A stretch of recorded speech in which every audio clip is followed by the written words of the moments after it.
última clase alcanzamos a ver desde bulbo raquídeo, algo de la base del cerebro, pero de una manera general, y algo de telencéfalo, ¿se acuerdan?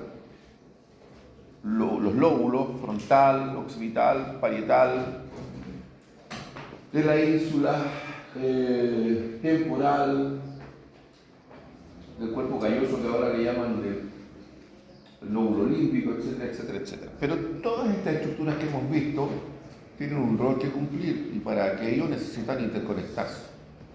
Yo acá le estoy haciendo una leve repasada antes de partir de nuevo. Aquí podemos ver la disposición del bulbo raquídeo o médula oblonga, la protuberancia o puente de Barolio, ya. Detrás de él está el cuarto ventrículo y más atrás está el cerebelo, que es lo que yo iba a explicar. Y más arriba, y esto era el romboencéfalo, más arriba del mesencéfalo teníamos los pedúnculos cerebrales y los colículos, más el acueducto del mesencéfalo o acueducto del cine. Más arriba teníamos el diencéfalo, que son aquellas estructuras que limitaban al tercer ventrículo. Y por último el telencéfalo, que corresponde a los hemisferios cerebrales izquierdo y derecho. Ahí obviamente se ve de alguna manera los pares craneales, ¿no es cierto? Primer par olfatorio, segundo par óptico, tercer par motor ocular común, cuarto par patético, quinto par trigémino, sexto abdúceno, motor ocular externo, facial, vestíbulo coclear, el surco bulbo protuberancial, salen aquellos, y de atrás, viniendo del surco colateral posterior, viene el gloso faríngeo, el neumogástrico y el accesorio nervio espinal, y del surco colateral anterior salen los filetillos nerviosos que van a concurrir a formar la hipoglosia mayor como se va a craneal. Es más o menos para pegarle una pequeña repasada a aquello que deben manejar.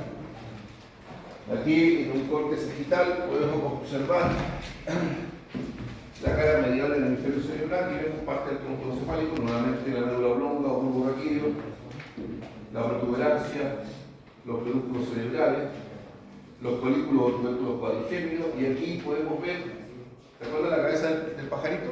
Que corresponde al tercer ventrículo, el ojo del pajarito que lo que era, la comisura intertalámica o comisura gris, y podemos observar la cara interna del tálamo óptico y las estructuras que van a limitarlo, ¿no es cierto? Que lo formaban por el techo, ¿no es cierto? Lo formaban acá arriba, la tela caudilla superior, el fornix, el septum pellucidum y el cuerpo calloso, rodilla, cuerpo y esplenio del cuerpo calloso. Por adelante, los pilares anteriores del fornix o trígono, la comisura planta anterior y las láminas supraópticas que aquí no se notan. En el piso teníamos el quiasma óptico, el tubo cinerum, tallo unitario hipófisis y los cuerpos mamilares. Y por atrás encontramos los pedúnculos cerebrales, el inicio del acueducto del mesencéfalo, los colículos.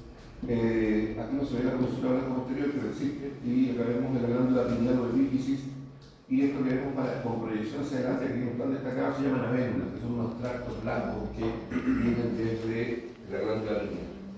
Podemos ver también acá el cerebelo con un corte, con la disposición de la sustancia blanca, y dice, estas disposiciones del cerebro tienen nombre, ¿no? Se llama árbol de la vida.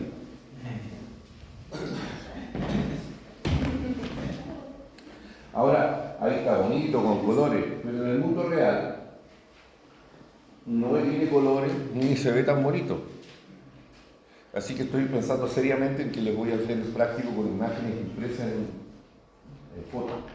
En tal caso, les voy a imprimir las imágenes, no, les voy a subir las imágenes, que eventualmente se podrían usar en el práctico. ¿Por qué? Porque yo puedo pinchar esto en... ¿Se acuerdan del ligamento amarillo?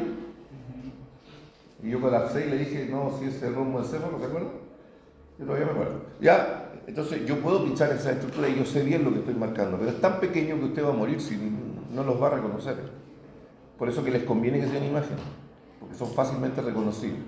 Así que ahí voy a decir cuáles imágenes vamos a considerar. Por eso les puse estas imágenes que son reales, ¿lo ven?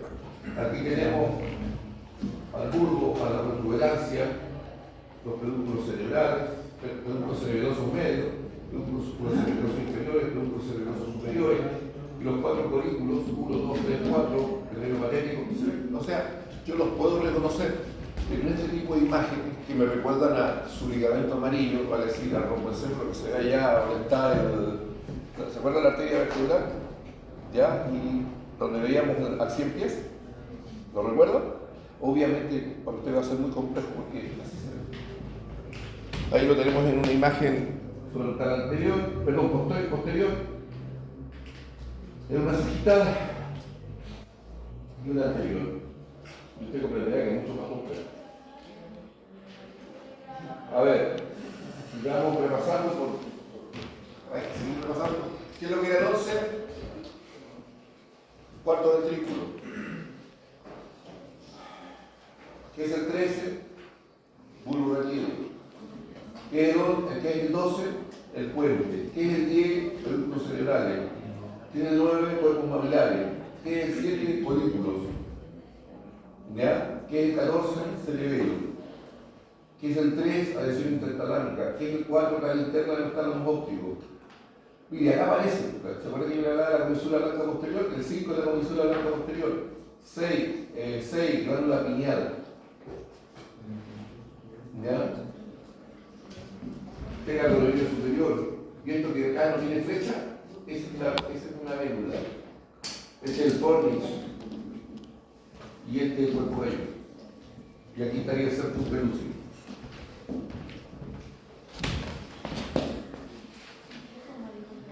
Aquí tenemos otra imagen. ¿Qué es esto? Esto es la demostración de las pirámides. ¿Se acuerdan que yo dije que el hemisferio cerebral izquierdo controla la mitad derecha del cuerpo? El hemisferio cerebral derecho controla la mitad izquierda del cuerpo. Entonces se produce el entrecruzamiento acá, en la parte inferior del bulbo raquídeo. Surco fisura media anterior, pirámide del bulbo izquierdo a la derecha, surco colateral anterior izquierdo, derecho o izquierdo, oliva vulvar, pirámide lateral, surco bulbo protuberancial, surco basilar, reborde piramidal. ¿Cómo se llama este surco? Tiene nombre. Punto. ¿Punto cuánto? Punto peduncular, porque va después de los pedúnculos cerebrales. Punto peduncular. Y acá tenemos pedúnculos cerebrosos medios. Y aquí, la tercera del nervio trigémino. Y los pares características están. Y este espacio que tiene como hoyito, cuando se separa el mesencéfalo, cuando se separan los pedúnculos cerebrales, vemos acá que emergen los nervios. ¿Qué nervio? Motor neural común. Pero ve una zona que está llena de hoyitos, se llama espacio perforado posterior. Espacio perforado posterior. Y se ve la parte inferior del piso del tercer ventrículo, donde vemos los cuerpos mamíferos. Y más adelante vemos el tubo cineto pituitario, porque acá vende la hipófisis que la sacaron. Y aquí tenemos el quiasma óptico, y las cintillas ópticas, y los nervios ópticos. ¿Ya? Y esto lo que estamos viendo acá son el nervio olfatorio. Y esto que ven lleno de hoyitos se llama espacio perforado anterior, porque este es el espacio perforado posterior. ¿Ven? El espacio perforado posterior es único, central. El espacio perforado anterior está por delante de las cintillas ópticas y son dos, uno a cada lado. Estoy diciendo cosas que no había dicho antes por si acaso.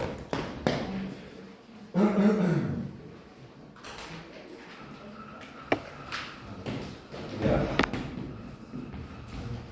Surco medio posterior, pirámides posteriores, el bulbo. Surco lateral posterior, surco intermedio lateral. Este se llama pirámide posterior y este se llama cuerpo restiforme. Y por arriba concurren a formar a los pedúnculos cerebrosos inferiores. Esta es la mitad inferior de quién? Del cuarto ventrículo. Acá están las estrías medulares o estrías acústicas, como le llamaban antes. ¿Y cómo se llama este trígono? Trígono, yo decía la zona de los límites, ¿se acuerdan? Ala blanca interna, ala gris, ala blanca externa. ¿Cómo le llaman ahora también? Trígono pericugloso. El ala blanca interna. Y el ala gris sería trígono del nervio vago.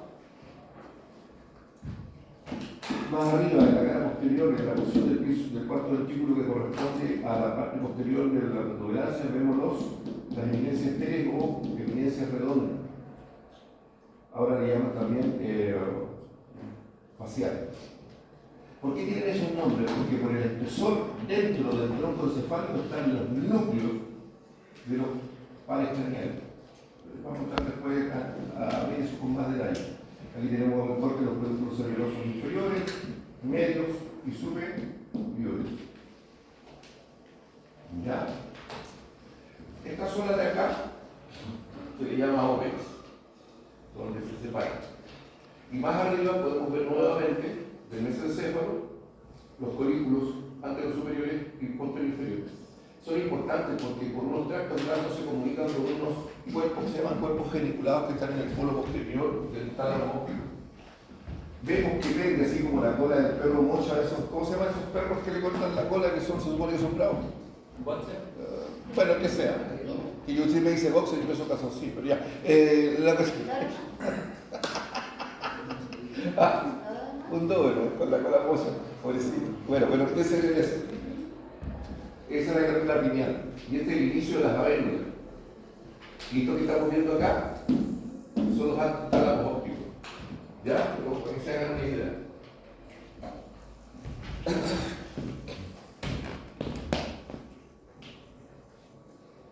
Ya, aquí me dio el trabajo.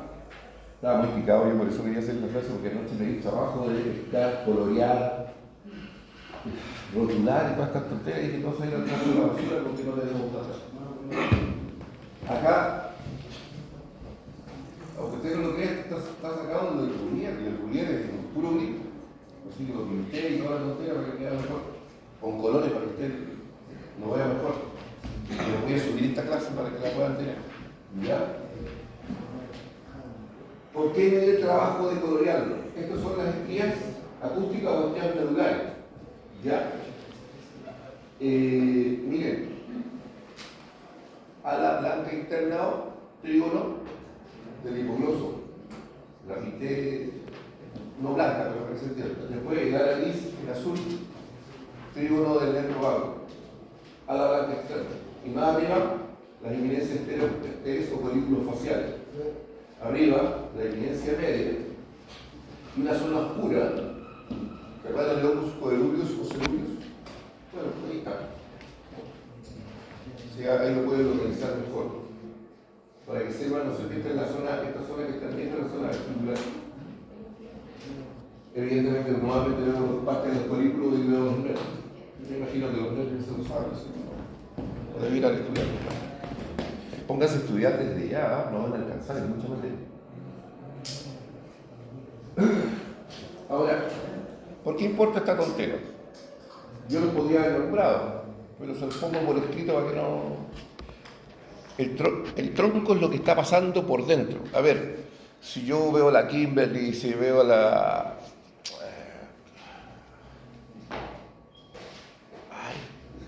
Ashley, sí, ¿no es cierto? Que se me mezclan los alumnos de diferentes años y de diferentes galaxias. Entonces, yo veo a la Ashley y la veo por fuera y sé cómo es. Pero yo sé que tiene corazón, no se supone que tiene corazón, que tiene corazón, que tiene hígado, que tiene pan, que son las cosas que están por dentro de ella, ¿no es verdad? Y que todos tenemos, se supone. Pues el tronco encefálico tiene estructuras que son internas y son núcleos. A ver, ¿se acuerda que yo les decía que los pares craneales tenían un origen real y otro aparente?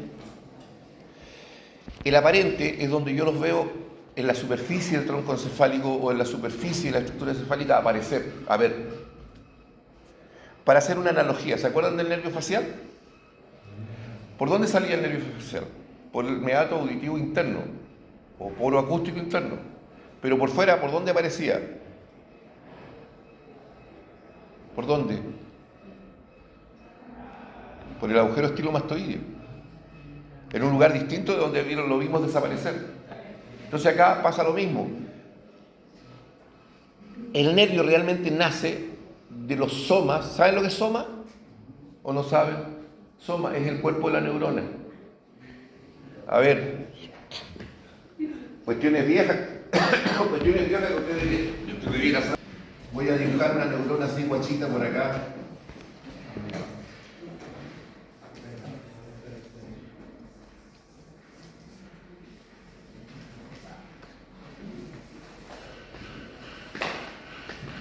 Y acá está el núcleo, ¿no es verdad? Eso que están viendo ahí, bueno, que apenas ven, pero que está ahí, esto que está aquí, es el soma neuronal, con su núcleo. Estas proyecciones son las dendritas. Esas son dendritas, estas son dendritas, estas son dendritas. Son vías aferentes, capta información por ahí. Y esto que estoy viendo aquí es el axono cilindroeje. Yo lo veo clarito. Después cuando prendan la luz. Este es el axono cilindroeje. Por acá la neurona manda información. Es una vía eferente, va a un efector. Entonces, cuando yo digo el origen real, no el aparente, es donde efectivamente están las somas neuronales que van a formar el nervio facial, el vestíbulo coclear, qué sé yo, pues, el glosofaringio, el neumogástrico, el espinal, ¿se entiende? Donde realmente nacen, que para eso tendría que cortarlo, filetearlo, mirarlo por dentro, y el origen aparente es donde yo lo veo aparecer. Por ejemplo, el motor ocular externo, el facial, el vestíbulo coclear, nacen del origen aparente, es el surco bulbo protuberancial. O los filetillos del nervio hipogloso mayor, ¿de dónde salen? Del surco colateral anterior de la médula oblonga o bulbo raquídeo. ¿Pero ese es su origen real? No, el origen real está en un núcleo que está en el espesor. Pero acá estoy mostrando, ojo, solo puse los de la médula oblonga, solo puse los del bulbo raquídeo. Pero usted tiene que hacerse la idea, porque acá están los núcleos y la función que cumplen. Pero hay muchos más, y solo los voy a nombrar después, todos, pero no voy a decir la función. Entonces tenemos acá núcleo de Gracil cuneiforme, que son los nombres antiguos, se llaman Goli de Burdas, en ese orden, Goli Burdas o Gracil cuneiforme. Transmite la información sensitiva a los núcleos ventrales posteriores del tálamo óptico. Núcleos olivares, ¿se acuerdan que estaba el olivo vulvar? Que estaba largo al costado del surco colateral anterior, inmediatamente adyacente donde nacen los filetillos o filetes del hipogloso mayor. Estos transmiten la información desde la médula al núcleo rojo y otros centros del cerebro medio y a la corteza cerebral, como también al vermis del cerebelo. Vermis es una zona central del cerebelo que después les voy a enseñar. Y los centros reflejos vemos que hay centros cardíacos, regulan la frecuencia cardíaca y la fuerza de la contracción, y tenemos también centros vasomotores que regulan la distribución del flujo sanguíneo. A ver, ¿con qué se comunican los centros vasomotores del bulbo? ¿Se acuerdan de los vasos de distribución? Habían vasos de conducción, vasos de distribución, vasos de resistencia, vasos de intercambio y vasos de reservorio. Yo sé que ustedes dan la prueba y con suerte ahí se les borra todo, pero eso yo se los pasé. Y yo decía que para el 18 de septiembre y 19 de septiembre los vasos de distribución hacían vasoconstricción de los miembros superior y inferior, cabeza y cuello, y todo se iba para aprovechar la nutrición y no le daba sueño, que da latigo, ¿se acuerdan? Bueno, ¿quién manda la información para que se produzca la vasoconstricción de los vasos periféricos del miembro superior y inferior, cabeza y cuello? Acá, pues. Centros vasomotores, están en el bulbo raquídeo. Centro de ritmicidad respiratoria, establece el ritmo de los movimientos respiratorios, ya, y otros núcleos y centros, bla, bla, bla. Para que usted se haga una idea de todo este cuento. Ya. Recién nombré solo los del bulbo, ¿no es cierto? Estos son más. Ahí están. A ver, les nombré algunos que estaban aquí, ¿no? Y miren todos los núcleos que hay. ¿Se va a poder hacer un ensayo educativo? Sí. Sí. Vayan a estudiar. A ver, los ensayos.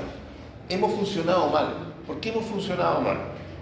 Porque usted llega al ensayo y voy a hacer, ojalá, me disculpo si estoy ofendiendo a alguien, pero se lo voy a decir con franqueza. Usted viene al ensayo a poto pelado, ni siquiera ha estudiado lo suficiente. Es desaprovechar el ensayo. Para que el ensayo realmente sirva, usted tiene que llegar estudiado.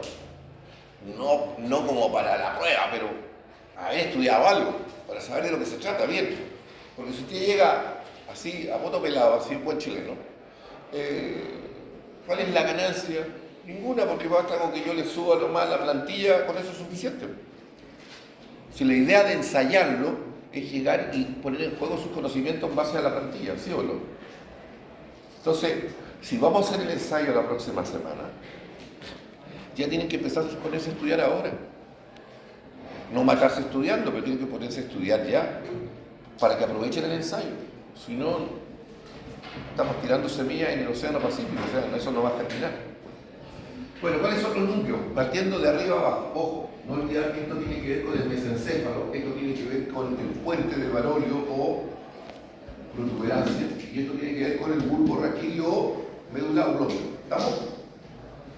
Entonces, si partimos de arriba, tenemos acá el accesorio autonómico, no es verdad, del nervio oculomotor. Y más abajo tenemos, ojo, los que están en rojo son nervios motores, los que están en azul son nervios sensitivos. Profe, o sea que del lado, esto estamos mirando por atrás, profe, o sea que del lado izquierdo están los motores, del lado derecho están los sensitivos, tapa, de los dos lados hay motores y sensitivos.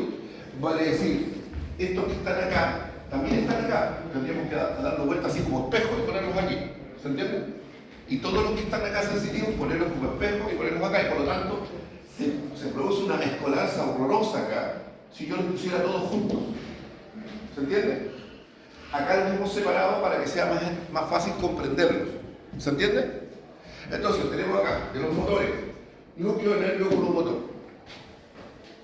Que ahora, si le va a jugar como bombo en fiesta, va a haber una estación en el práctico que tiene que ver los movimientos oculares y del globo ocular. Y tiene que ver con reconocer el daño de los nervios que mueven el ojo. Entonces, tengo acá el nervio motor ocular común, el núcleo del nervio motor ocular común.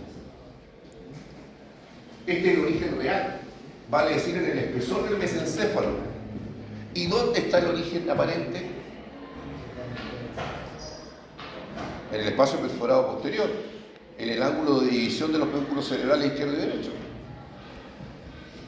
Y más o menos a la altura de los folículos posteriores inferiores vemos el núcleo nervio troqueal o patético. ¿Y cuál es el origen aparente? Surco, ponto, peduncular, pero por atrás, para el nervio patético troqueal. Y más abajo vemos, aquí, donde estaría, en el espesor de donde estaría el locus coeruleus, pero hacia adentro, vemos el núcleo otor del nervio trigémino.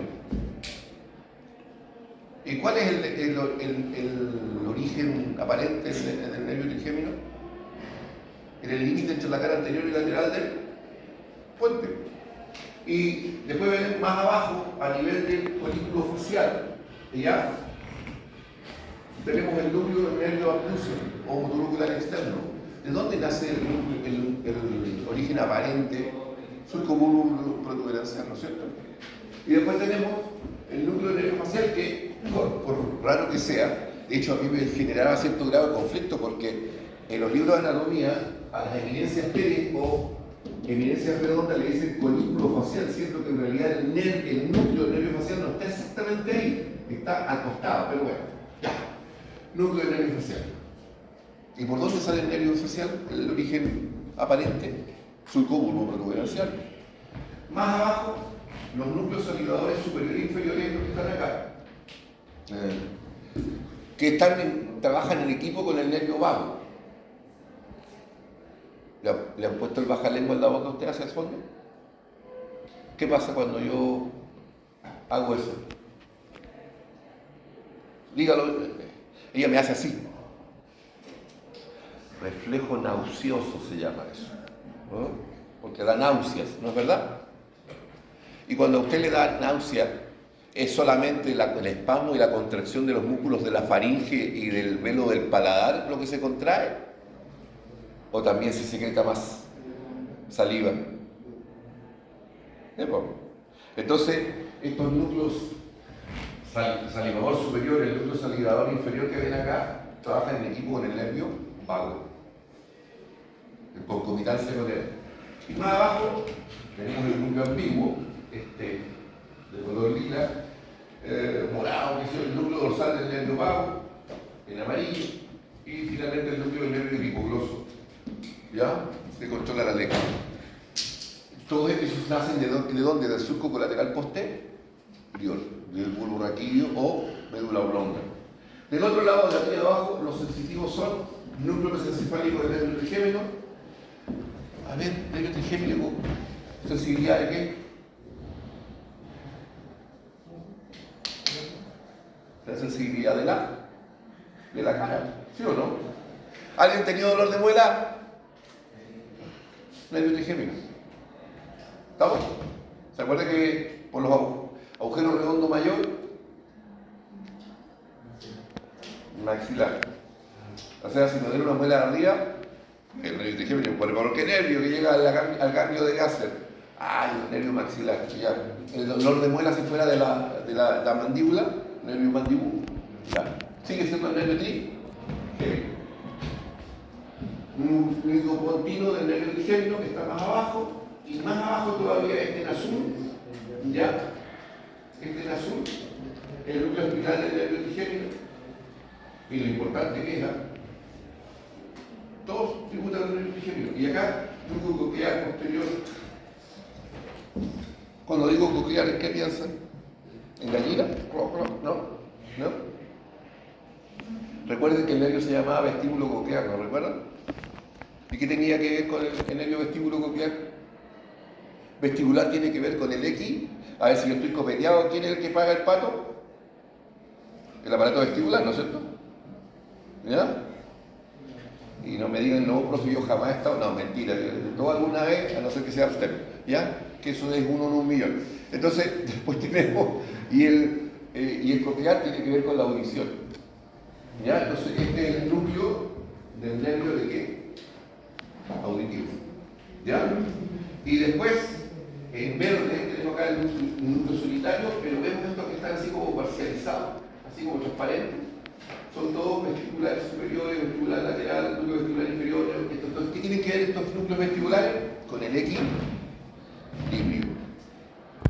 Todos tienen que ver con el equilibrio. Ya. ¿Se acuerda que yo les dije que acá están ordenaditos? Por eso les puse este primero. Y estos los pongo porque son del Nether, porque son bonitos, pero esto les da la idea real cómo sería el pastel. Y cómo serían mezclados. Pero eso sería una locura, ¿no es cierto? O sea, ¿cuál es la idea? Si yo eventualmente le coloco una prueba, una imagen, ¿cuál le voy a colocar? Esa que es más fácil. ¿Ya? Pero quería que lo vieran para que se den cuenta realmente lo complicado y enmarañado que es todo aquello. Profe, ¿hay posibilidad de que se comprueben en imágenes? ¿Ah? ¿Hay alguna posibilidad de que se comprueben en imágenes? Sí, muchas, altísimas. Pero en esta. ¿En esta que viene? Bueno, ahora que pasamos los núcleos del tronco encefálico, vámonos ahora al cerebelo, que yo voy a partir ahí. ¿Y por qué no partí con lo otro antes? Porque no tengo memoria para andarlos dibujando uno por uno, una locura. Pero sí sé reconocerlo, con la imagen ya. ¿Qué tenemos acá? El cerebelo. A ver, pregunto, ¿todas estas estructuras que conocemos nosotros, o que les estoy enseñando, aparecieron con el ser humano? ¿Sí o no? ¿O ya existían antes? A ver, como el viejo refrán, ¿han escuchado el refrán que dice ¿qué fue primero, el huevo o la gallina? La pregunta, la respuesta es fácil. ¿Qué fue primero, el huevo o la gallina? Alguien dice ya el huevo. La gallina, no, eso no. ¿Qué fue primero? La gallina. ¿Y dónde vino la gallina? Pero que nadie puede crear el huevo sino las gallinas. Es que acá hay un problema conceptual. Primero es el huevo. ¿El huevo siempre fue primero? Sí. ¿Cómo se crea el huevo? El huevo como el concepto, el huevo como tal. La gallina crea el huevo. No. Es que hay un problema conceptual. A ver, me va a entender de inmediato. Presta atención acá. El huevo se creó primero.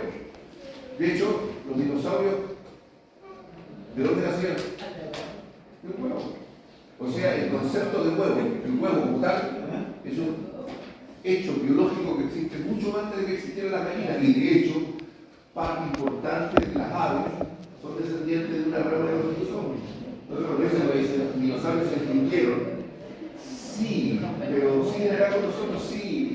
Y aquí hay un montón de dinosaurios chiquitos que nos hacen crecer anormalmente, cuando, no sea, voy a inventar, pero un pollito en condiciones esas que domesticado y convertido en un alimento nutritivo debiera, qué sé yo, demorarse 6 meses y esto en 2 meses ya está listo para hacer comida, ¿cierto?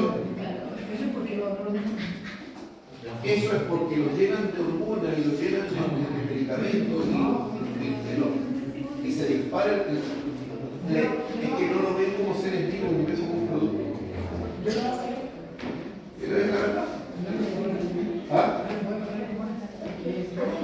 ¿Pero antes nosotros?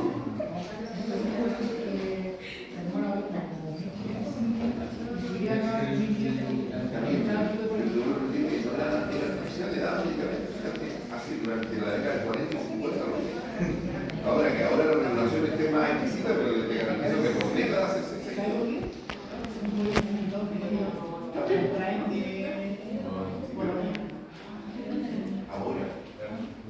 Ahora, ¿usted ha comido gallina? ¿Sí? ¿Y de campo? Mira, parece perdido los dinosaurios, pero no puedo evitarlo. ¿Ha comido gallina de campo? ¿Y cómo es la carne de la gallina de campo? ¿Ah? Primero, no se puede hacer primero el bora, hay que tenerlo como no se va a estar malo ahí cocinándolo. Y aparte de eso, tiene un caldo, entonces se come una cazuela de gallina y se va a bicicleta del pueblo. Así de pesado es. Pero lo más increíble es que come una gallina alimentada con alimentación natural y el músculo es fibroso, es duro.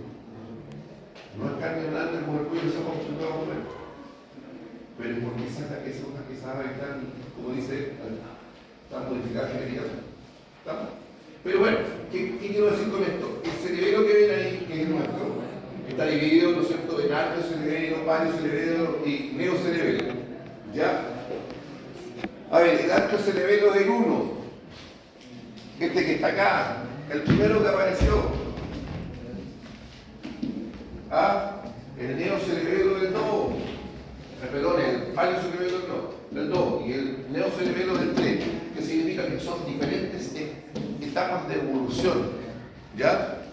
De hecho, cuando uno ve el cerebro de un cocodrilo, y uno ve el cerebro de un cocodrilo es alargado y la proyección anterior está muy desarrollada, es el olfato, por eso estos animales detectan a un bicho a 2 kilómetros de distancia. ¿Ya? En cambio nosotros no tenemos un gran olfato comparado con estos animales. Bueno, estos son diferentes estadios o estados de evolución del cerebelo. Y así como pasa con el cerebelo, también pasó con todas las otras estructuras. Ahora, aquí tenemos el cerebelo. Lo estamos mirando por adelante. Yo tendría que decir que el cerebelo, a ver, ¿quién vio el Día de la Independencia? Siempre todos los años digo lo mismo. ¿Sí? ¿Quién vio el Día de la Independencia? Con Will Smith. ¿Se acuerdan de la nave espacial? ¿Cómo es esa nave espacial? Vale decir, tiene una cara superior, tiene una cara inferior, tiene una circunferencia que por adelante se expande y por lo tanto esa pequeña zona que mira hacia adelante se le llama cara anterior. Lo que estamos mirando es la cara anterior. ¿Ya? Si esta fuera la nave espacial, usted quería asomarse por la ventana y la cabeza de Will Smith. ¿Ya? Entonces, tenemos la cara superior, la cara inferior, la cara anterior, y esta es la circunferencia. Este surco es el surco que limita la cara superior de la cara inferior. ¿Estamos? Y lo primero que vemos es que vemos la vermis superior, que es la zona media, porque esta es la vermis inferior, que limita el hemisferio cerebeloso derecho del izquierdo. Entonces tenemos esta vermis superior, hemisferio cerebeloso derecho, hemisferio cerebeloso izquierdo. Por debajo también vemos la vermis inferior, hemisferio cerebeloso derecho, hemisferio cerebeloso izquierdo. Este que está acá es el surco medio, ¿ya? Y por adelante lo que vemos además es la úvula, que es el extremo anterior de la vermis inferior. Vemos el corte de los pedúnculos cerebelosos medios, el corte de los pedúnculos cerebelosos superiores, el corte de los pedúnculos cerebelosos inferiores. Vemos la membrana de Bussens, ¿ya? O válvula de Bussens. Vemos la membrana acá que se llama válvula de Tanini, ¿Ya? Vemos eso se llaman flóculos. Estos son como pequeños levantamientos, se llaman flóculos. Y vemos una serie de lóbulos del cerebelo. Esto se llama las amígdalas cerebelosas. ¿Qué es lo que alcanzamos a observar aquí en la cara anterior?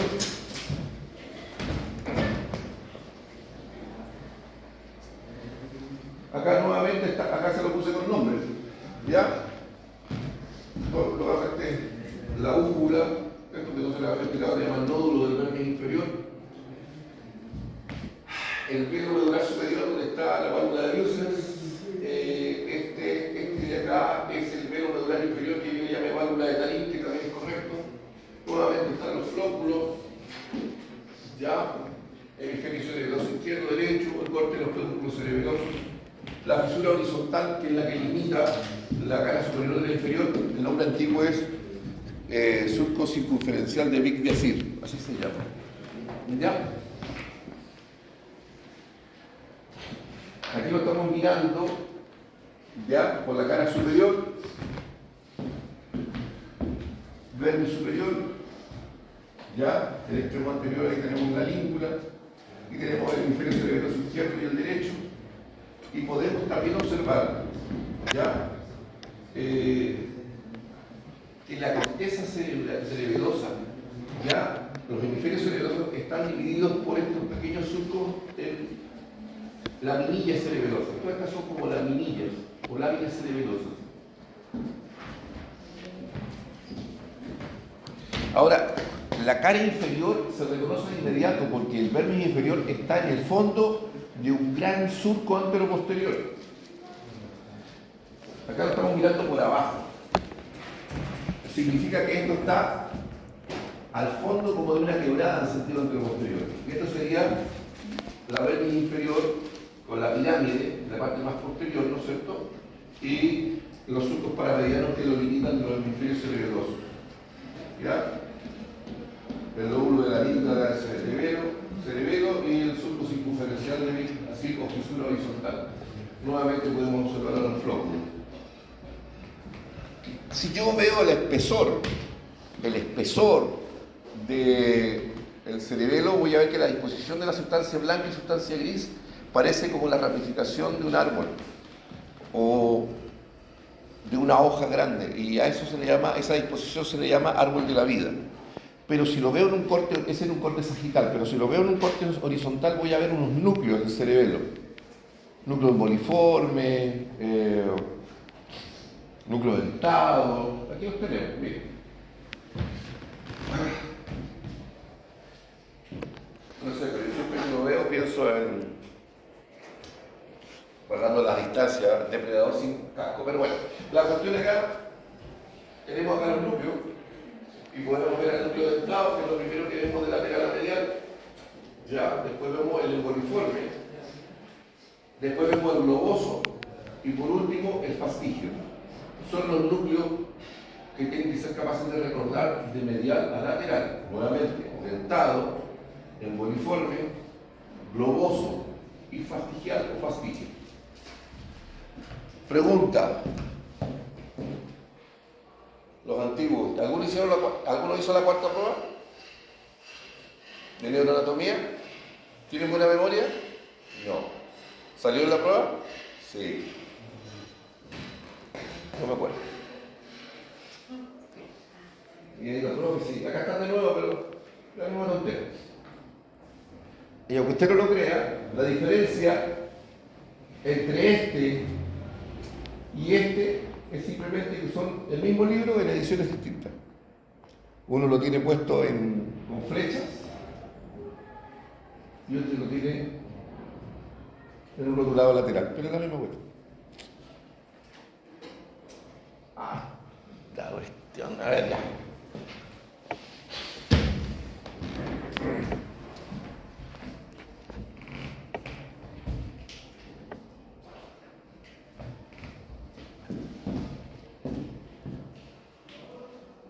Estoy pensando hasta dónde le llevo. Me voy a quedar con los dos primeros nomás para no torturarlos demasiado. Lo que están viendo acá son los reflejos medulares. Pero a mí me interesa que recuerden esto: el miotático y el miotático inverso. El miotático, el receptor es el uso neuromuscular que se encuentra en el espesor del tejido muscular estriado. El tipo de vía es 1A. Tipo de información que recaba: variación de la longitud muscular, números de sinapsis. Una es monosináptico, consecuencia, contracción del músculo. Ejemplo, reflejo rotuliano, unidad. ¿A qué se refiere? Utilidad, tono muscular, antigravedad. A ver.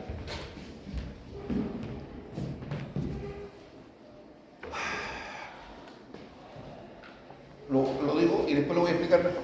¿Ya? El miotático inverso. ¿Cuál es el órgano tendinoso de Golgi? ¿Dónde se encuentra este órgano tendinoso de Golgi? En el espesor de los tendones. Vía es 1B, que es el tipo de fibra que lo transmite.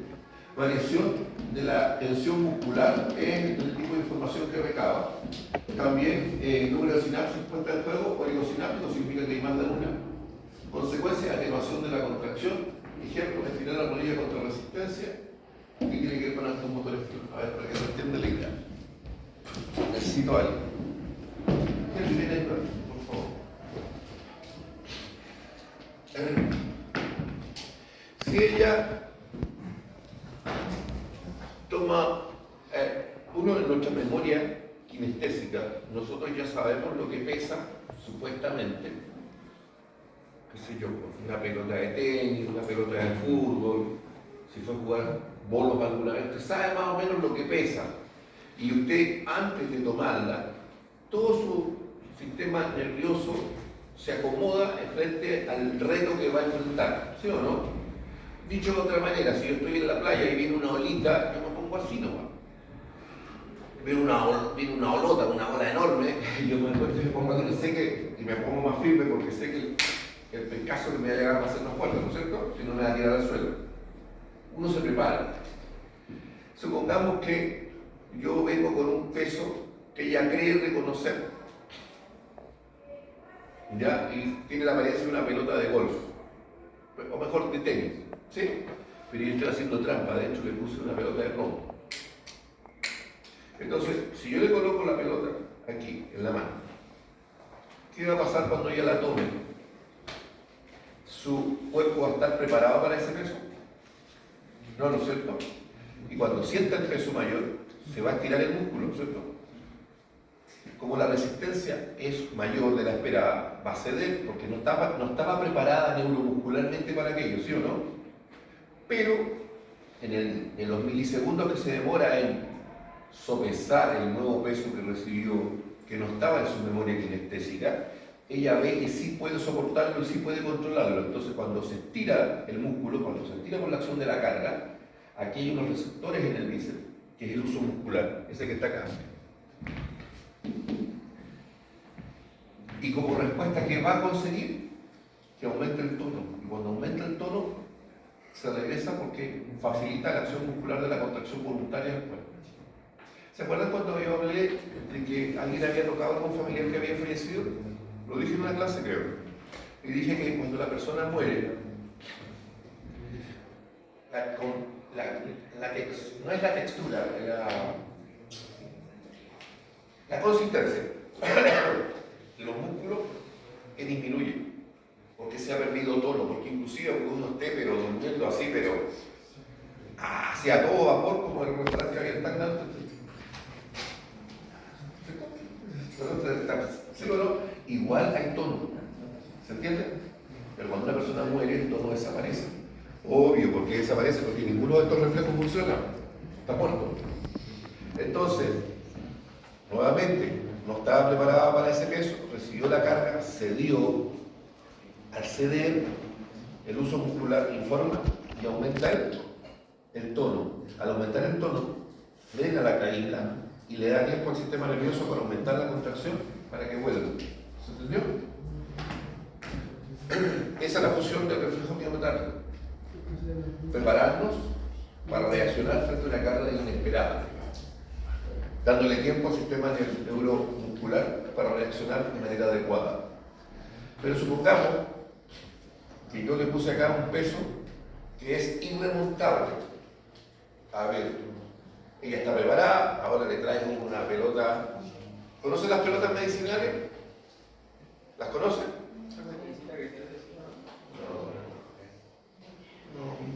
No, esos son de ejercicio. A ver, las pelotas medicinales son como unas pelotas que parecen de básquetbol, pero no son de básquetbol, y pesan una barbaridad.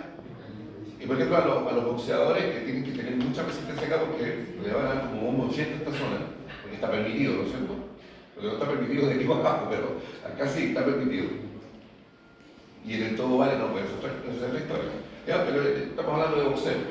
Entonces al tipo lo recuestan y va uno que forma parte del staff del equipo y viene con el balón medicinal y le empieza a golpear. Pa, pa, pa, pa, pa, y contrae para... Esas son pesadas, pero se puede aguantar. Entonces ella va a asumir de que conoce el peso, sabe que es pesado, pero va a aguantar. Yo también le hice trampa. Adentro le puse una pelota de plomo, pero más grande. ¿Qué va a pasar? Va a recibir la carga. Una carga inesperada que no era lo que ella pensaba. Va a ceder. Primero va a aparecer el reflejo miotánico, tratando de responder al estiramiento y generando un aumento del tono. Pero si la carga es demasiado grande y el cuerpo no es capaz de tolerarla, entra el juego del órgano tendinoso de Golgi que está en el espesor del tendón. Y ¿ya? Le da la PGR a este otro sistema, lo inhibe de alguna manera, ¿ya? Y lo que hace es simplemente provocar que todo el aparato muscular que tenía que sostener el balón medicinal se entregue, ceda y deja caer el balón. Y lo hace para proteger a quién? Al músculo y al articular. Ese es el concepto del reflejo miotánico y el reflejo miotánico inverso, y lo he explicado de la manera más sencilla posible. Hay receptores, hay fibras musculares especiales para esto, pero eso se supone que solo tiene que enseñar en biología. Yo lo enseñé de la manera más fácil para que usted entienda que estos dos reflejos existen y en kinesiología son importantes. Pero son más, los otros no los vamos a ver ahora.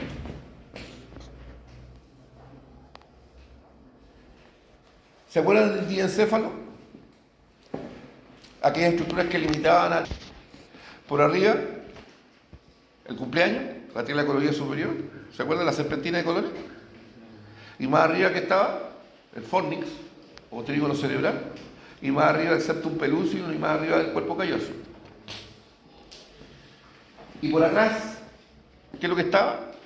La glándula pineal, el receso pineal y el inicio de las avénulas, que son tractos blancos de la glándula pineal o epífisis.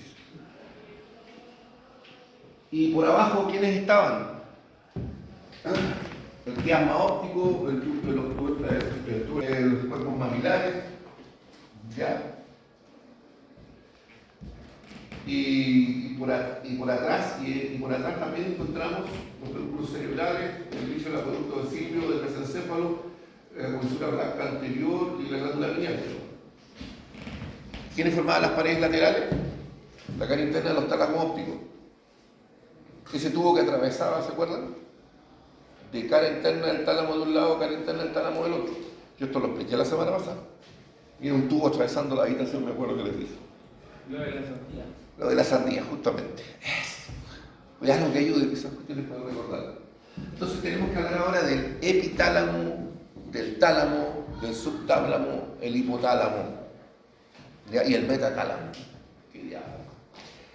¿Y el epitálamo? ¿Quiénes forman el epitálamo? La glándula pineal que está aquí, y esto que estamos viendo acá es la avénula, que es el tracto blanco que discurre entre la pared lateral del tercer ventrículo y el techo del tercer ventrículo. ¿Ya? Esto yo lo paso con más detalle el segundo semestre cuando vemos sistema endocrino, porque la glándula pineal secreta melatonina. Y como dice acá, es una estructura muy pequeñita, ¿no es cierto?, que contiene, entre otras cosas, la glándula pineal, que es la encargada de secretar la melatonina hormona encargada de controlar nuestros ciclos del sueño. Y que tiene que ver con receptores que captan la luz.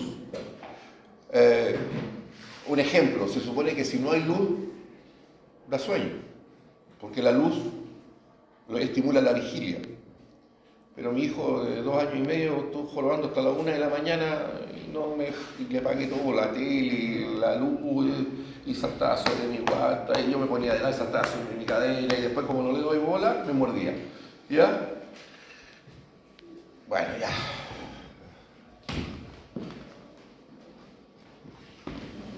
Parece que la función del epitálamo anda como la mona en mi hijo. ¿Ya? El cabrón chico son terribles. Pero sé que de hecho algunos años voy a echar de menos eso. Que voy a estar preocupado porque el pajarón son las cosas de una manera que no llega, pero ya es otra historia. ¿Sí o no? ¿Te parece familiar o no? Yo ya lo he vivido. Ya, ¿qué es el metatálamo? El metatálamo son estructuras que están en el polo posterior del tálamo óptico y tiene que ver con esto que se llama cuerpo geniculado. Aquí podemos ver, estos son los tálamos ópticos, la glándula pineal, los folículos, los tubérculos cuadricémicos. Y vemos acá que en el polo posterior del tálamo óptico vemos estos dos globitos, que son los cuerpos geniculados externos e internos. ¿Ya? Y estos cuerpos geniculados que están en el polo posterior del tálamo óptico, ¿qué es lo que hacen? Procesan información visual y auditiva. ¿Ya? El lateral, la información visual, ya tiene que ver con el mapeo de la entrada visual del cerebro. Y el medial, la información auditiva, disposición del sonido en función, ¿no es cierto?, de la frecuencia en que se genera.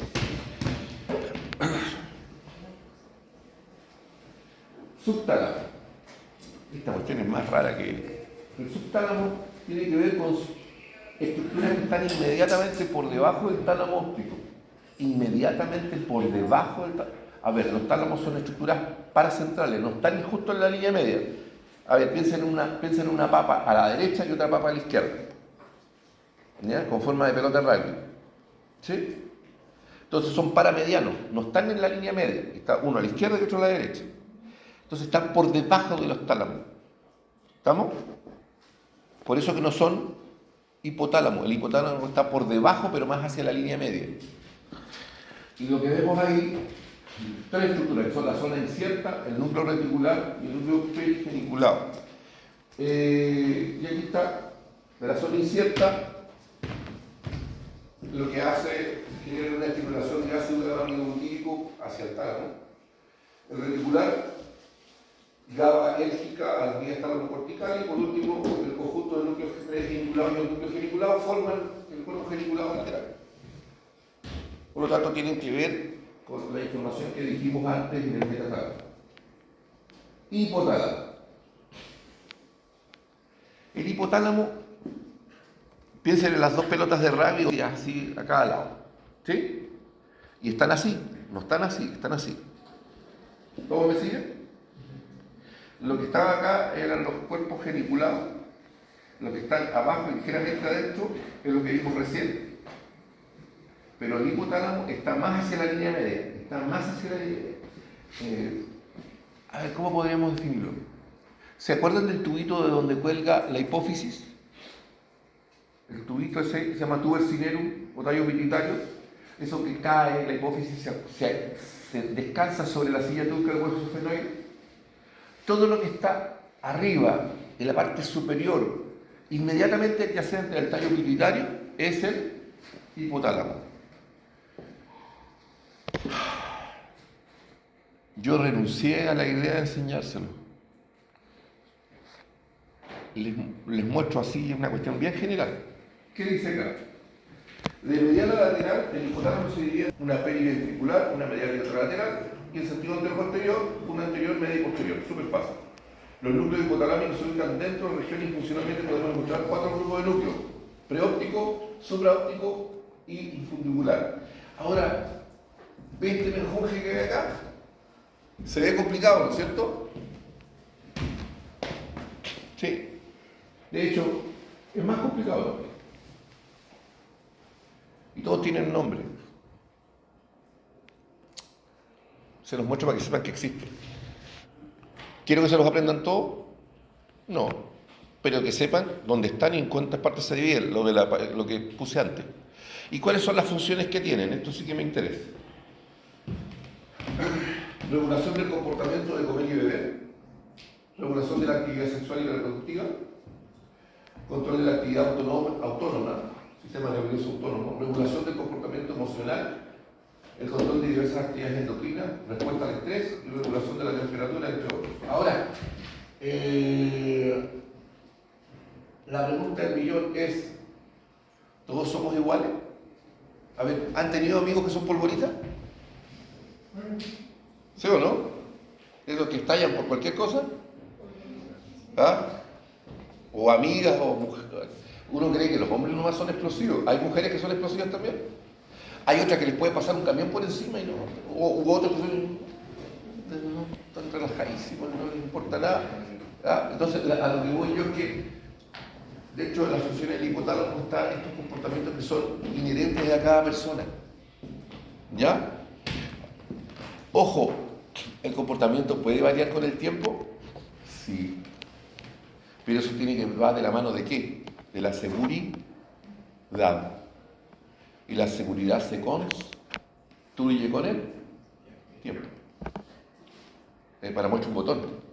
Yo cuando era estudiante no decía ni hola. Tímido y corto de genio, pero obviamente se me pasó.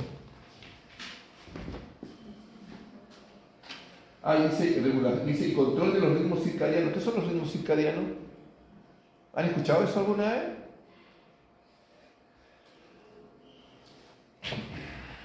Los ciclos circadianos tienen que ver con ciertas horas en que los sistemas se activan o se deprimen.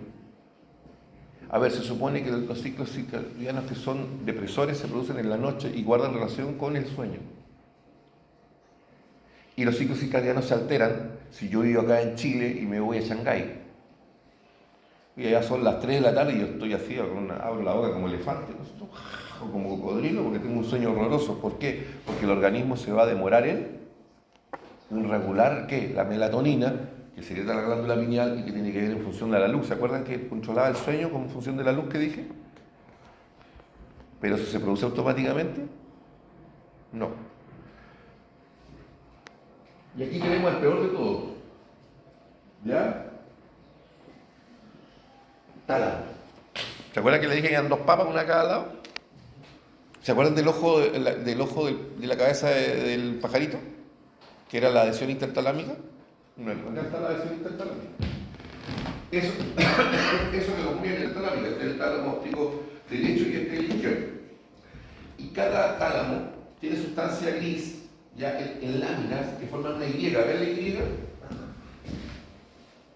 Y tenemos la lámina medular interna, ¿ya? Que se subdivide en 2, una medial y otra lateral. Y esto a su vez subdivide al tálamo en núcleos, ¿ya? A ver, dorso medial, anterior, y tenemos los laterales. Y acá tenemos dorso lateral, posterolateral, anteroventral, lateroventral, posteroventral, que a su vez se subdivide cada uno de ellos en 3. Y el posterior es el pulvinar, de donde cuelgan los cuerpos geniculados.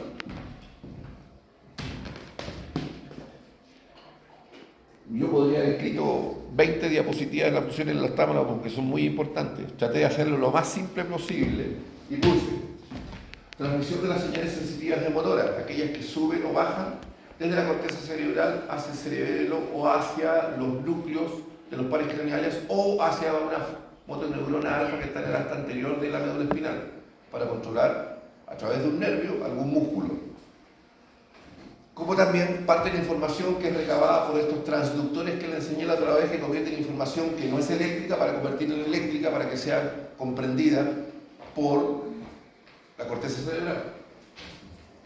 Regulación de la conciencia, regulación del sueño y regulación del estado de alerta.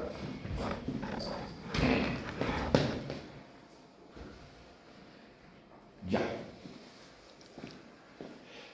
localizaciones funcionales de la corteza cerebral ahora.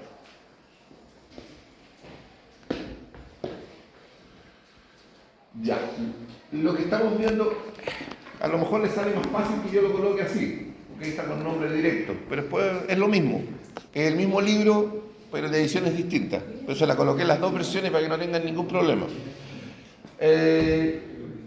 A ver, repasemos primero, porque esta cosa ya enseñé algunas cosas.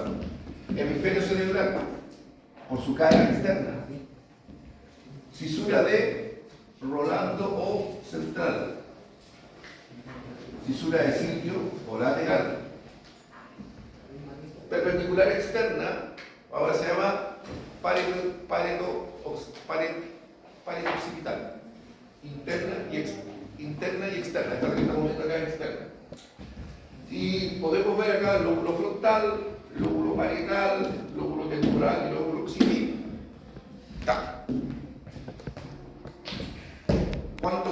¿Cuántos giros o circunvoluciones tiene el lóbulo frontal? F1, F2, F3, F4. ¿Cuánto tiene el parietal? 3. F1, F2, F3. ¿Cuánto tiene el temporal? 5. T1, T2, T3, T4, T5 que no se ven acá. Y el occipital tiene 6. O 1, o 2, o 3, o 4, o 5, o 6. En los 6 forma el cuñus, o cuña, que después veremos por ahí. Entonces, en la circunvolución prerolándica, ¿ya? Que está por delante de la cisura central, o surco central, vemos el área motora primaria. Inmediatamente por detrás del surco o surco central, vemos la área somatosensitiva primaria. Aquí es donde encontramos el homúnculo de Penfield. A ver, que alguien prenda la luz para explicar este concepto de homúnculo de Penfield. ¿Dónde quedó?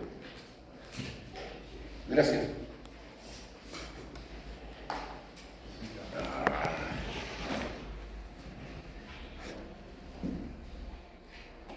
Había jurado que había un borrado, está bien.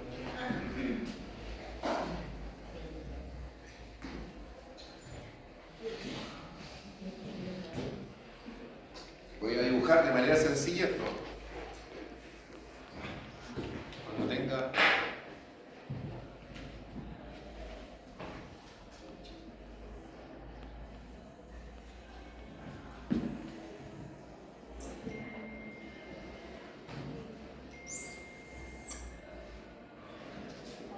a ver,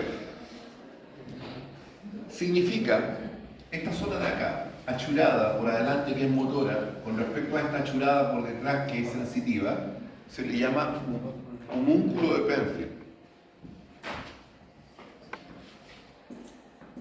Penfield. ¿Ya? ¿Qué significa?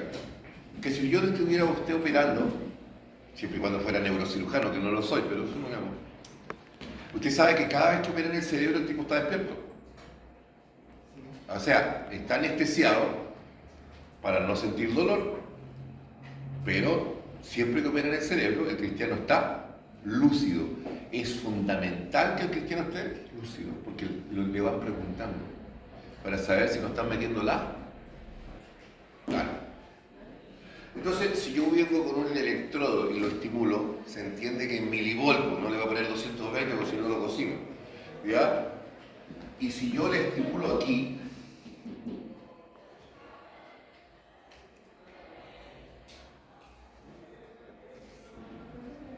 le estimulo en esta zona,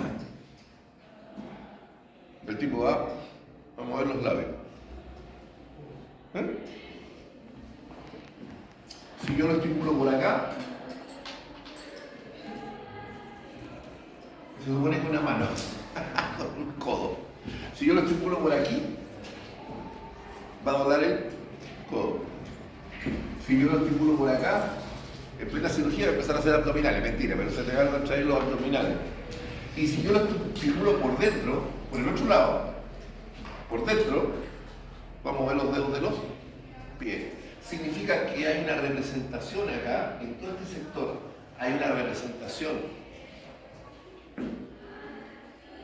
cortical de todos los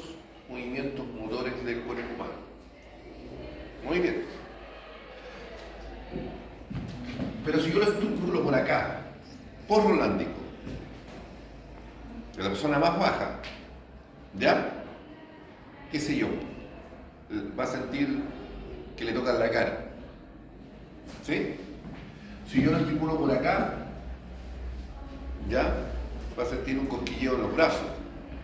Si yo lo estimulo por acá, ¿ya? En la región abdominal. Si yo no, esa parte no lo voy a estimular mejor. Si yo lo estimulo por la vuelta, ¿ya? Va a sentir cosquillas en la planta de los pies. ¿Se entiende? Que acá hay una zona que es motora y en la otra zona hay una zona sensitiva, en una representación virtual de todo el organismo, de la cabeza a los pies. Y esto se llama homúnculo de Penfield, por si no lo sabéis. Es importante porque esto es muy relevante, como verán más adelante. ¿Ya? Después tenemos los centros motores ya extrapiramidales, ¿ya? Que se corresponde a esta área, F1, F2, ¿ya? Y P1, que son, como dice, áreas de asociación somatosensitiva, ¿no es cierto? Extrapiramidales, ¿ya? Esta es premotora. Y después tenemos los centros óculo-cefalogiros, que uno está acá en el extremo anterior de la F2, acá, óculo-cefalogiro, y este que está en la parte más antero-superior, en adyacencia entre el lóbulo occipital y el parietal, el otro centro óculo-cefalogiro, que tiene que ver con el control del movimiento del globo ocular con respecto a los movimientos de la cabeza-cuello. ¿Ya? Después tenemos aquí el área de filas temporopósticas. Estas también son del extrapiramidal. A ver, extrapiramidal tiene que ver con el control y regulación de los movimientos, pero que está fuera del control de la conciencia.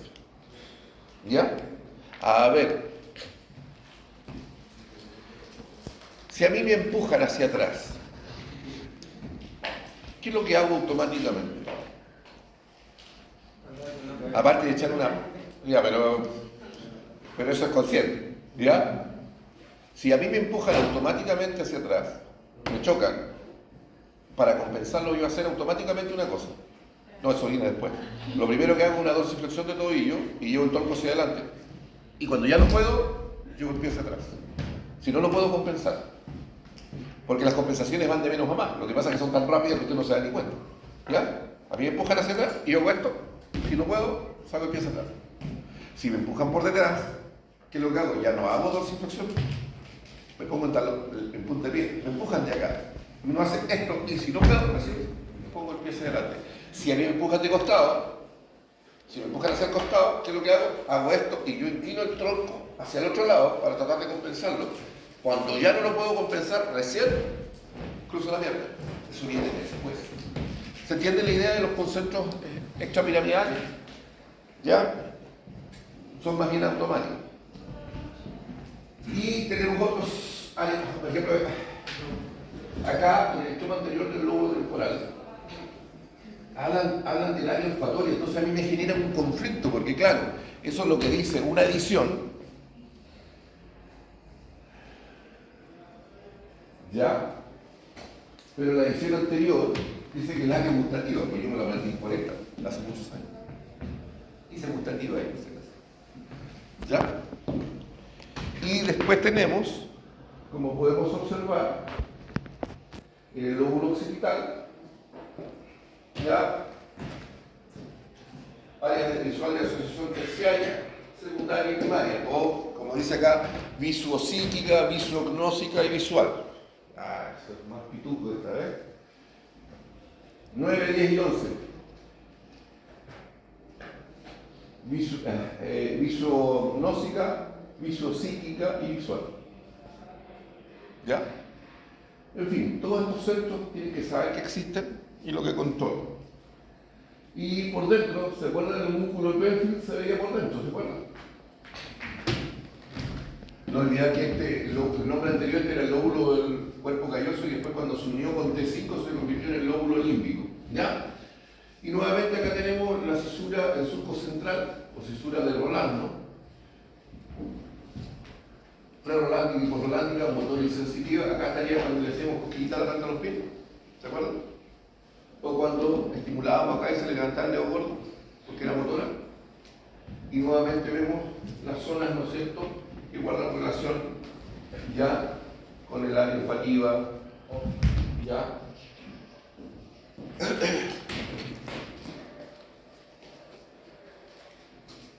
Ya, acá está el área olfatoria, muy lindo.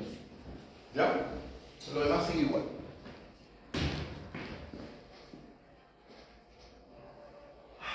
Volvamos acá. En la estructura encefálica, la sustancia gris está en la periférica y en la médula espinal, la sustancia gris está en el espesor. En la estructura encefálica, la sustancia blanca está en el espesor y en la médula espinal, la sustancia blanca está en la periferia. Está invertido, todo al revés.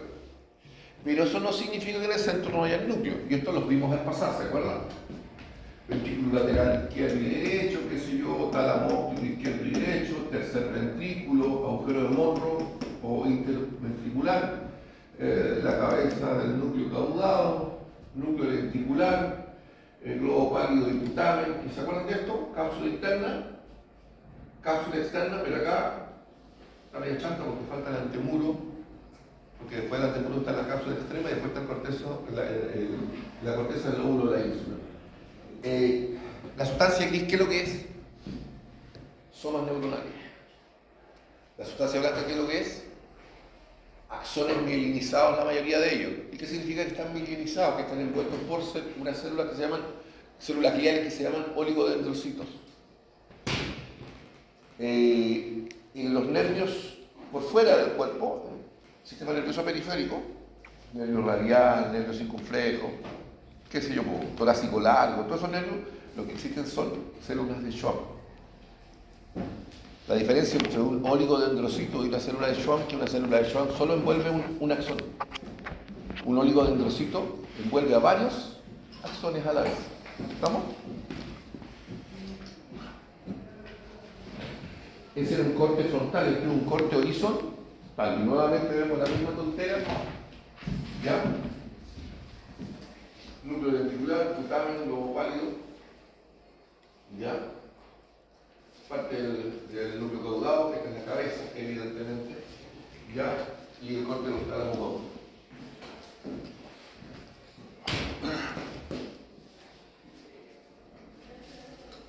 Vías motores principales. Tenemos dos vías motoras principales. Unas que van desde la corteza cerebral. Y si vienen de la corteza cerebral y son motoras, ¿de qué área vienen? Del área 4. ¿Y cuál era el área 4? F4. F1, F2, F3, la F4. Circunvolución o giro perro atlántico. Y pueden ir por la vía piramidal. Se llama vía piramidal. Esta vía piramidal pasa por la cápsula interna. La cápsula interna tiene un brazo anterior, posterior y un codo. Hoy le vamos a enseñar eso. Y acá, ¿qué es esto? ¿Cómo se llama esto? ¿Se acuerdan que se cruzaba? Decusación de las pirámides.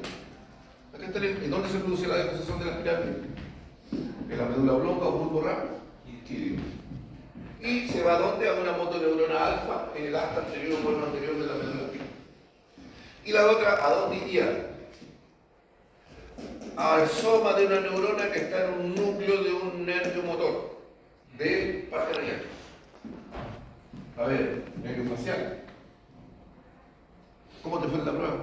Bien. ¿Y tú? De la corteza, un núcleo de un nervio de parte radial. Ahora este, como va a tener una idea básica, después lo vamos a desarrollar con más cuidado.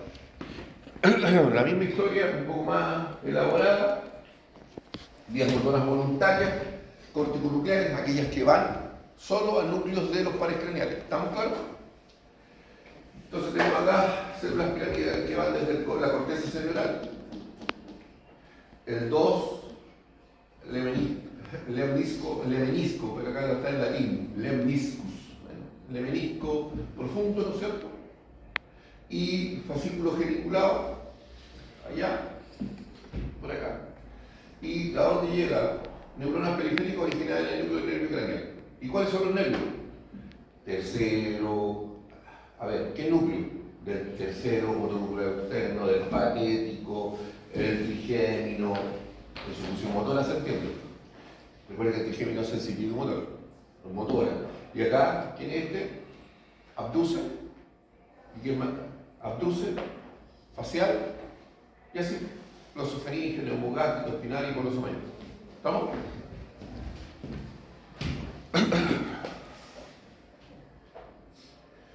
Y aquí tenemos las vías motoras voluntarias, córtico-medulares. En la primera imagen aparecía como que iba a la motoneurona alfa y ahí moría todo, pero acá está todo el desarrollo. Bueno, era las 4 de la mañana, así que se me corrió el acento, pero no importa. Ya. 1. Células y arriba. Piramidales del área 4, o sea, prerolándica, F4. Primera neurona. 2. Fascículo piramidal en el pedúnculo cerebral. A ver, siempre le digo en el corte del mesencéfalo, ver al ratón Mickey, pero para ver al ratón Mickey tendría que ver el núcleo rojo, y el núcleo rojo se ve así. Claro, acá lo dice verde, pero... Bueno, yo siempre digo que el ratón Mickey porque acá está la pues, me da una imaginación media perversa que tengo yo. ¿Ya?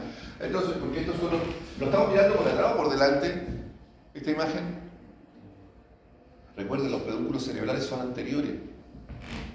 Si estos son los pedúnculos cerebrales, obviamente lo estamos mirando por detrás. ¿Sí? Ya, entonces tenemos acá 2 fascículos piramidales en el pedúnculo cerebral, 3 decusación de las pirámides. Esto que está acá. Decusación de las pirámides. Nada. Fascículo piramidal cruzado. ¿Por qué digo fascículo piramidal cruzado? Porque la verdad es que la vía piramidal tiene 2. Una que se llama directa y otra que se llama cruzada. Esta es la cruzada. Esta es la directa. Lo más divertido es que cuando llega acá abajo también se cruza, pero se cruza a nivel de la médula, abajo, donde tiene que cruzarse. ¿Ya? Entonces, tenemos el 3 de cruzación vulvar. Después tenemos 4, esta que está aquí. ¿Ya? Tracto córtico espinal ventral, fascículo córtico espinal directo. ¿Se acuerdan que le decía que aquí uno directo? Este que está aquí. 5, cuerno anterior de la médula. ¿Ya? Ahí. Segunda neurona, esa que yo dije motoneurona alfa. Y después viene tracto córtico espinal lateral, que es el número 6, ¿ya? Y esta que se ve ahí. Ahí tenemos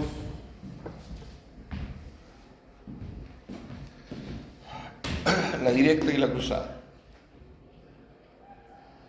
Vías córtico extra piramidales, es con X, no con S. Ya, tenemos acá 3 niveles: el cerebro, ya. El cerebelo está acá abajo, este es el cerebro, ya, y la médula, que está acá.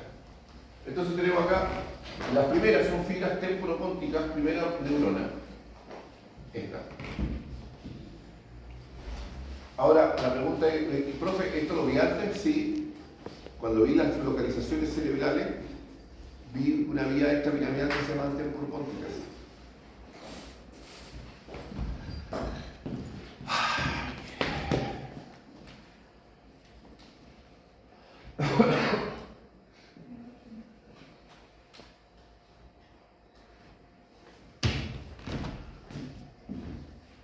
Ya se las había mostrado.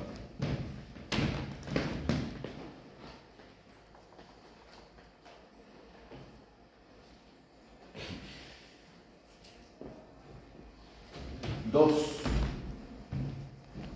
Fibras córtico-pónticas. Esas que estaban en P1 y P2. Parietal. Giro parietal. 1 y 2. 3. La que usted está observando acá, que es fibras pontocerebelosas, que es la segunda, aquí está la segunda, porque hizo sinapsis. ¿Lo ven? 4. Acá. Fibras de proyección del córtex cerebeloso hacia la oliva cerebelosa. Tercera. Neurona. 5. Fibras olivorúbricas, cuarta neurona, porque hace sinapsis ahí. Cuarta neurona. 5 bis. Esas 5 bis guardan relación con lo que están viendo acá, que son fibras olivo de sucesión de los pedúnculos cerebelosos superiores, porque se cruzan hacia el otro lado. Y por último, tenemos 6 bis de posición ventral, y por último la vía rubroespinal, que después la vamos a ver cuando desarrollemos médula espinal la próxima semana.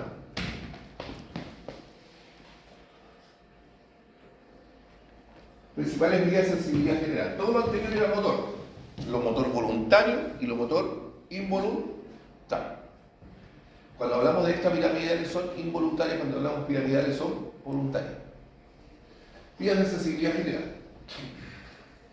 Acá, a diferencia del anterior que bajaban del cerebro y del núcleo, del tronco encefálico bajaban a un efector, acá es diferente, de un transductor, aquel que convierte la información de distinta naturaleza y lo convierte en información eléctrica. El cerebro solo entiende información eléctrica, ahora va de la periferia hacia arriba. Entonces, por ejemplo, acá dice un nervio espinal típico, tenemos acá ya ectal proprioceptiva o termoalgésica, dolor y temperatura, y vemos que estas pueden subir ya por los cordones posteriores, llegan a los núcleos de los cordones posteriores y eventualmente hacen ya sinapsis acá con el tálamo, y a través del tálamo hacen sinapsis con la corteza cerebral. O sea, el tálamo es muy importante. ¿Se acuerdan que yo les decía que viaja información motora o sensitiva? Ya sea que descienda o que suba. Si desciende es motora, si sube es sensitiva. Y hay otras que vienen directamente, obviamente, desde el nervio trigémino, aquello que tiene que ver con, recuerden que el trigémino da sensibilidad a la cara y al macizo facial. Tiene una función motora. ¿Cuál es la función motora del trigémino? ¿Quién se acuerda? Músculos masticadores.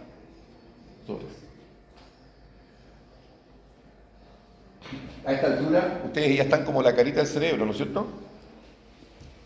¿Le ven la cara triste al pobre? Sí, ya le vi la cara ya. Vías de sensibilidad exteroceptiva. A ver, tenemos sensibilidad exteroceptiva, externo. Vale, si yo vengo acá y veo que la Ashley está media dormida, le doy un cachuchazo, le va a doler y se va a despertar. Y después voy a salir arrancando porque si no me pegan. Ya, entonces, la pobre está media dormida ya. Entonces, la pregunta del millón, esa es información exteroceptiva. ¿Se entiende? Porque vino del medio externo. Supongamos que le doy una muela, ¿será exteroceptivo o no?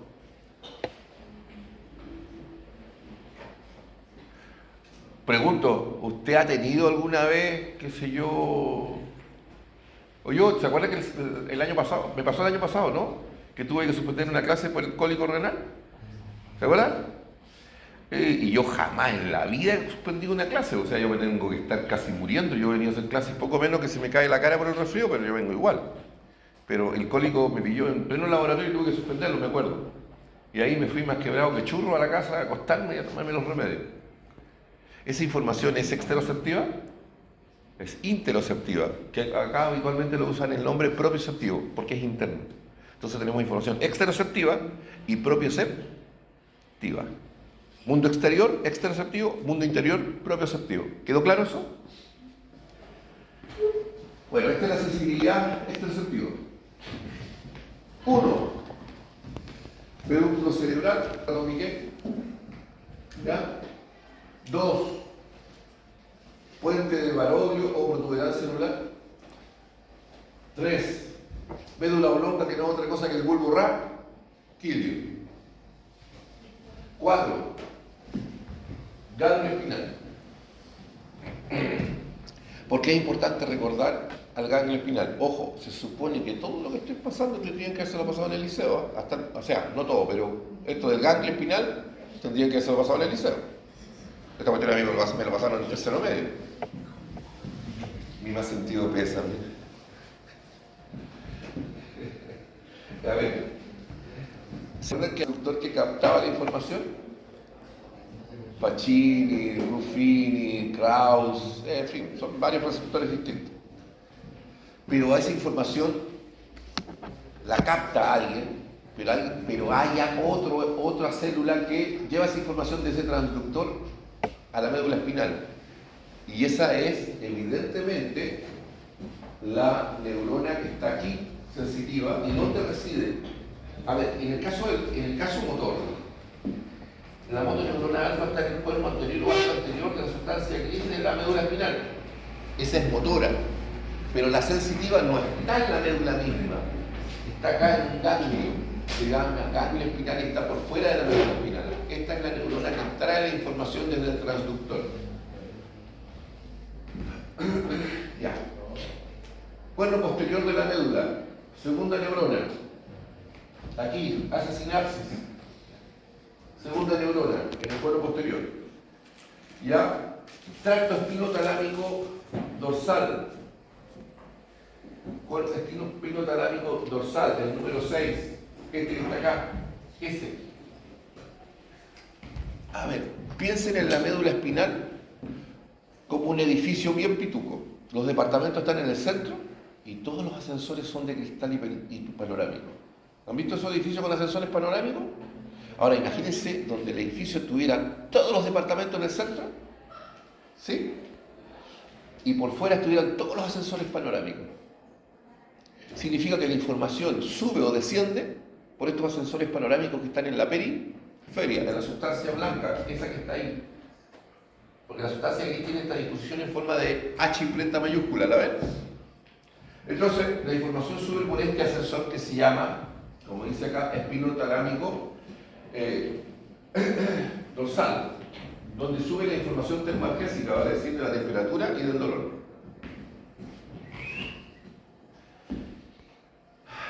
Siete, tracto espinotalámico ventral. El 7, este que está acá. Este otro sensor. Sube la sensibilidad táctil protopánica. 8, más arriba, aquí.